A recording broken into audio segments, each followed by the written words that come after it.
বিষ্ণু ঈসা ইসলামের কাছে এক সাহাবী এসে বলল, ইয়া রাসূলুল্লাহ আ'তিনি শাইআন, আপনি আমাকে কিছু দান করেন, আমার কিছুই নাই। বিষ্ণু বললেন, তোমার কিছু নাই? সাহাবী বললেন, ইয়া রাসূলুল্লাহ ঘরে আমার শুধু দুইটি জিনিস আছে। কয়টা? চিল্লায় বলেন কয়টা? এক হচ্ছে একটা জামা, দুই হচ্ছে পানি খাওয়ার একটা জগ। বিষ্ণু বললেন, এই দুইটাই নিয়ে আস।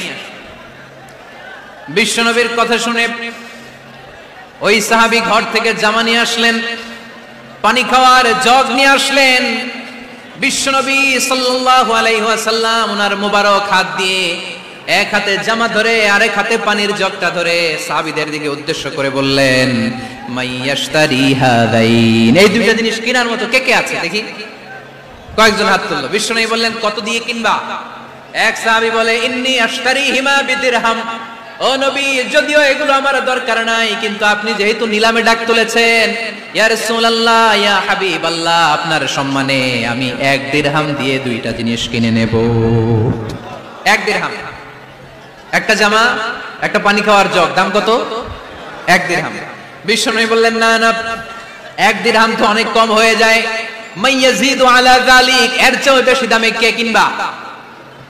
আরেক সাহাবী হাত তুলে বলতে লাগলো, ইয়া রাসূলুল্লাহ ইয়া হাবিবাল্লাহ ওয়া ইন্নী আশতারিহিমা বিদিরহামাইন, আমি এই জামাটার পানি খাওয়ার জগটা 1 দিরহাম নয় 2 দিরহামের বিনিময়ে কিনতে চাই।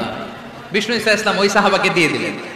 দিয়ে 2 দিরহাম নিয়ে যে লোকটা ভিক্ষা করতে এসেছিল তার হাতে 2 দিরহাম দিয়ে বললেন, যাও 1 দিরহাম দিয়ে ঘরে খাবার কিনে দিয়ে আসো, আরেক দিরহাম দিয়ে একটা কুঠার কিনে নিয়ে আসো। শুনতেছেন? কি কিনে নিয়ে আসো? কুঠার দিয়ে কি করে? গাছ কাটে। ওই সাহাবী কুঠার কিনে নিয়ে আসার পরে বিশ্বনবী নিজ হাতে কুঠারের মধ্যে একটা কাঠের হাতল লাগাই দিলেন। আল্লাহু আকবার। হাতল ছাড়া কুঠার ইউজ করা যাবে? বিশ্বনবী নিজ হাতে ওই কুঠারের ভেতরে একটা হাতল লাগাই দিলেন আর বললেন, লা উরিদু আন আরাকা 15 আইয়াম, এই কুঠার নিয়ে জঙ্গলে যাও, গায়ে অনেক শক্তি আছে, কাঠ কাটো, এই কাঠ কেটে বাজারে বিক্রি করো, সামনের 15 দিন যেন আমি আমার চোখের সামনে তোমার না দেখি। বিশ্বনবীর পরামর্শ অনুযায়ী কুঠার নিয়ে ওই সাহাবী জঙ্গলে চলে গেলেন। কাঠ কেটে বাজারে বিক্রি করতে করতে 15 দিন পরে 10 দিরহাম নিয়ে বিশ্বনবীর দরবারে হাজির হয়ে গেলেন।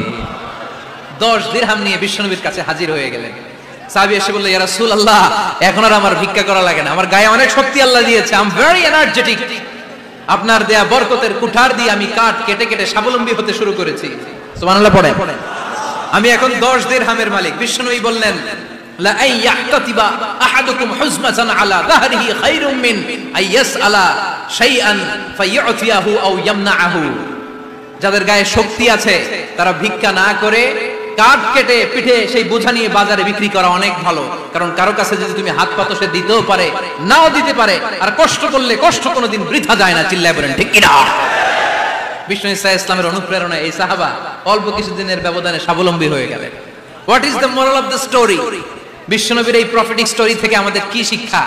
লেসন নাম্বার 1, বিশ্বনবী চাইলেই ওই 2 দিরহাম দিয়ে বলতে পারতো, যাও খাবার দাবার কিনে ফ্যামিলিতে দিয়ে আসো। সে ওই 2 দিরহাম নিয়ে খাবার দাবার কিনে ফ্যামিলিকে খাইয়ে রাত্রে আবার ভিক্ষায় নামতো। কথা কন, রাত্রে কি করতো? ভিক্ষায় নামতো। বিষ্ণু ঈসা ইসলাম তাকে কাজ করে খাওয়ার জন্য উৎসাহ দিলেন। পাশাপাশি বিষ্ণু ঈসা ইসলাম পার্মানেন্ট সলিউশন দিলেন। এজন্য পার্মানেন্ট সলিউশনের ব্যবস্থা করতে হবে। অনেকে আমরা যাকাত দেই, যাকাতের শাড়ি দেই, যাকাতের লুঙ্গি দেই, আছে না নাই?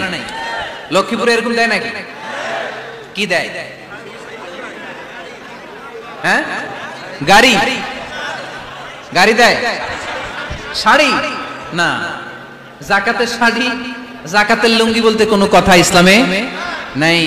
এগুলো খুব কম দামি শাড়ি, যাদেরকে এগুলো দেওয়া হয় তাদেরকে অপমান করা হয়, ঠিক কি না? আল্লাহ বলেছেন, ওয়ালাকাদ কাররামনা বানি আদম, I have dignified the status of the sons of Adam, আমি আদমের সব সন্তানদেরকে সম্মানিত করেছি। সুবহানাল্লাহ পড়েন। আপনাদের চেয়ে সম্মানিত কেউ আছে? মানুষের চেয়ে সম্মানিত গোটা বিশ্বে আর কোনো মাখলুকাত আছে? নাই। এজন্য যাকাতের শাড়ি দেয়া যাবে না, যাকাতের লুঙ্গি দেয়া যাবে না। যাকাতের শাড়ি আপনারা দেখছেন, এটারে একবার ধোয়ার পরে দ্বিতীয়বার পরা যায় না।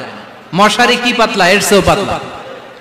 এই জন্য যাকাতের শাড়ি, যাকাতের লুঙ্গি বলতে ইসলামে কোনো পরিভাষা নাই। আপনাকে স্বাবলম্বী করে দেওয়ার চেষ্টা করতে হবে। যারা লক্ষ্মীপুর জেলায় বিজনেস ম্যাগনেট আছেন, তারা একসাথে হয়ে একটা স্ট্রং যাকাত ম্যানেজমেন্ট প্ল্যাটফর্ম করতে পারে। যেখান থেকে আপনারা বিভিন্ন থানায় বিভিন্ন গ্রামে বাছাই করে করে কিছু ভাইদেরকে যাকাত দিতে পারেন স্বাবলম্বী করার উদ্দেশ্যে। যেই ফ্যামিলিকে আছে, কি নাম এটা, পল্লী উন্নয়ন ক্লাব, মাশাআল্লাহ, যাকাত ফান্ড দিয়ে বিদেশে লোক পাঠায়। এর চেয়ে সুন্দর পদ্ধতিতে যাকাত বিতরণ আর হতে পারে? যেই লোকটাকে, যেই ছেলেটাকে বিদেশে পাঠানো হয়েছে, ওই ফ্যামিলিটা আর কোনোদিন যাকাতের শাড়ি নেওয়ার জন্য লাইনে দাঁড়াবে? যেই ছেলেটাকে ওনারা অস্ট্রেলিয়ান গাভী কিনে দিছে, দুধ বিক্রি করে যেই ফ্যামিলিটা স্বাবলম্বী হতে শুরু করেছে, তারা আর কোনোদিন যাকাতের লাইনে যেয়ে দাঁড়াবে না। এজন্য যাকাত দিতে হবে স্বাবলম্বী করার জন্য। ইসলাম আমাদেরকে এটাই শিখিয়েছে, কাজ করে খেতে হবে। কাজে লজ্জা নেই, লজ্জা হচ্ছে অলসতায়। লজ্জা কিসে? আজকের আলোচনা থেকে এটা মুখস্থ করে নিতে হবে। কাজে লজ্জা নেই। লক্ষ্মীপুরের ইয়াংস্টারেরা শ্রমে লজ্জা নেই, পরিশ্রমে লজ্জা নেই, লজ্জা অলসতায়। লজ্জা কিসে? আরো জোরে। নবীরা কি এমনি এমনি বসে বসে খাইছে? কঠিন পরিস্থিতিতেও নবীরা পরিশ্রম করে উপার্জন করা লেগেছে, ঠিক কি না? সাইয়েদনা মারিয়াম আলাইহিস সালাম, যার নামে আল্লাহ তাআলা কোরআনে একটা সূরা দিলেন, উনি পৃথিবীতে এমন একজন মহিয়সী নারী, যেই নারীর গর্ভে, যেই নারীর পেটের ভেতরে স্বামীর স্পর্শ ছাড়া সন্তান দিয়েছে কে? সাইয়েদনা ঈসা আলাইহিস সালাম পেটে আসলেন। মারিয়াম আলাইহিস সালাম লজ্জা পেলেন। হায় হায়, কেমন করে এলাকাবাসীদের কাছে আমি আমার মুখ দেখাবো? বিয়ে করি নাই, স্বামী নাই, বিয়ে হয় নাই, স্বামী নাই, কিন্তু পেটে সন্তান চলে এসেছে। হায় হায়, এলাকায় কেমনে মুখ দেখাবো? লজ্জায় পড়ে মারিয়াম আলাইহিস সালাম এলাকা থেকে চলে গেলেন। কি অবাক করা কাণ্ড! বাচ্চা ভূমিষ্ঠ হওয়ার জন্য, বড় হওয়ার জন্য 6 মাস 7 মাস লাগে নাই, পেটে বাচ্চা আসার সাথে সাথে বাচ্চাটারে বড় করে দিয়েছে কে? সাইয়েদাতুনা মারিয়াম আলাইহিস সালাম এবার বসে পড়লেন, বুঝতে আরম্ভ করলেন প্রেগন্যান্সির পেইন উঠেছে।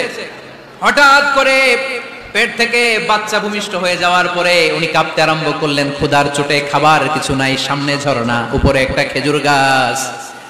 সাইয়েদনা ঈসা আলাইহিস সালামকে কোলে নিয়ে মারিয়াম আলাইহিস সালাম মনে মনে ভাবে, হায় রে, কেউ যদি একটু খেজুর পেড়ে দিত, এই ক্ষুধার মুহূর্তে আমি খেজুর খেয়ে পেটের ক্ষুধা নিবারণ করতাম। রব্বুল আলামিন মারিয়ামকে উদ্দেশ্য করে আয়াত নাজিল করে দিলেন, ওয়া হুজ্জি ইলাইকি বিজিযইন নাখলাতি তুসাকিত আলাইকি রাতাবান জানিয়া। কুরআন সাক্ষী, হুজ্জি ইলাইকি বিজিযইন নাখলা, এর মানে হচ্ছে মারিয়াম কেউ পেড়ে দিবে না, একটু কষ্ট করে হাতটা উঁচু করে খেজুরের ডালা ধরে ঝাঁকুনি মারো, টসটসে কাঁচা পাকা খেজুর নিচের দিকে পড়বে, তারপর তুমি তুলে খাবে। সুবহানাল্লাহ পড়ে। আল্লাহ চাইলে অটোমেটিক্যালি কারামাত হিসেবে খেজুরগুলো নিচে ফেলতে পারতেন না? কথা কোন?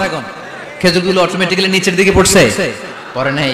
আল্লাহ শিক্ষা দিয়েছে, যেই পরিস্থিতিতে থাকো না কেন, তোমাকে শ্রম ব্যয় করে, কষ্ট করে তোমার উপার্জন করতে হবে, রিজিকের বন্দোবস্ত করতে হবে। চিল্লায় বলেন ঠিক কি না?